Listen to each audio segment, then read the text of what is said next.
ಲಕ್ಷ್ಮಿ ಯೋಜನೆಯ ಮತ್ತೊಂದು ಅಪ್ಡೇಟ್ಗೆ ಸ್ವಾಗತ. 7ನೇ ಕಂತಿನ ಹಣದಲ್ಲಿ ಲಕ್ಷ್ಮಿ ಹೆಬ್ಬಾಳ್ಕರ್ ಮೇಡಮ್ ಅವರು 3 ಮಾಹಿತಿಯನ್ನ ಕೊಟ್ಟಿದ್ದಾರೆ.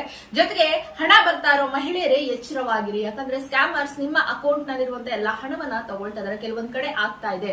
ಈಗ 3 ಕಂತ್ ಬಂದಿಲ್ಲ, 4 ಕಂತ್ ಬಂದಿಲ್ಲ ಅಂತ ನಿಮ್ಗೆ ಕಾಲ್ ಮಾಡಿ ನಾವು ಬ್ಯಾಂಕ್ ಅವರು ಆಧಾರ್ ಸೀಡ್ ಮಾಡ್ಕೊಡ್ತೀವಿ, ನಿಮ್ಮ OTP ಬ್ಯಾಂಕ್ ಅಕೌಂಟ್ ನಂಬರ್ ಅನ್ನ ಹೇಳಿ ಅಂತ ಈ ತರ ಕರೆ ಬಂದ್ರೆ ದಯವಿಟ್ಟು OTP ಶೇರ್ ಮಾಡಬೇಡಿ.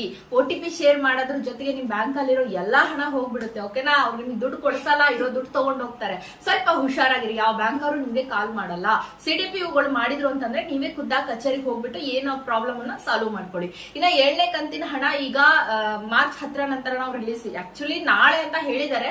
ನಂಗೆ ಕನ್ಫರ್ಮ್ ಆಗಿ ಇನ್ನ ಅಧಿಕೃತವಾಗಿ ಮಾಹಿತಿ ತಿಳಿಬೇಕಾಗಿದೆ. ಸೊ ನಮಗೆ ಇವತ್ತು ಮಾರ್ನಿಂಗ್ ಅವ್ರು ಹೇಳಿದ್ದು ಅಂತಂದ್ರೆ ಈಗ ನಾವು ಹಣವನ್ನ ಹಾಕಿದ್ಮೇಲೆ ಒಂದು 10% ಜನಕ್ಕೆ ಬರುತ್ತೆ ಸ್ಟಾರ್ಟಿಂಗು. ಒಂದು ಹಣ ಸ್ಟಾರ್ಟ್ ಆಗಿ 15 ದಿನಗಳ ನಂತರ ಅಂದ್ರೆ 3ನೇ ವಾರದಲ್ಲಿ ಎಲ್ಲರಿಗೂ ಅಂದ್ರೆ ಈ ಮಾರ್ಚ್ ಎಂಡಿಂಗ್ ಒಳಗೆ 7ನೇ ಕಂತಿನ ಹಣ ಎಲ್ರಿಗೂ ಸಿಗುತ್ತೆ ಅನ್ನೋ ಮಾಹಿತಿ ಕೊಟ್ಟಿದ್ದಾರೆ. ನೀವೇನಾದ್ರೂ ರೀಸೆಂಟ್ ಆಗಿ Aadhaar card update, ration card ತಿದ್ದುಪಡಿ ಮಾಡಿಸ್ಕೊಂಡಿದ್ರಿ ಹೋದ್ ತಿಂಗಳು ಅಥವಾ ಈ ತಿಂಗಳು ಅಂದ್ರೆ ಈಗ ಬರುವಂತ 7ನೇ ಕಂತಿನ ಹಣ ನಿಮ್ಗೆ ಬರಲ್ಲ. ಯಾಕಂದ್ರೆ ಆಧಾರ್ ಸೀಡ್ ಏನಾದ್ರು ಮಾಡಿಸಿ ಬ್ಯಾಂಕ್ ಅಕೌಂಟ್ ಚೇಂಜ್ ಮಾಡಿಸ್ಕೊಂಡಿದ್ದೀರಾ ಅನ್ನುವಂತವ್ರಿಗೆ ನೆಕ್ಸ್ಟ್ ಮಂತ್ ನಾವು ಹಣ ಹಾಕ್ತಿವಿ ಅಂತ ಕೂಡ ಹೇಳಿದ್ದಾರೆ. ಓಕೆನಾ? ಇಷ್ಟು ಮಾಹಿತಿಯೊಂದಿಗೆ ವಿಡಿಯೋ ನಿಲ್ಲಿಸ್ತಾ ಇದ್ದೀನಿ.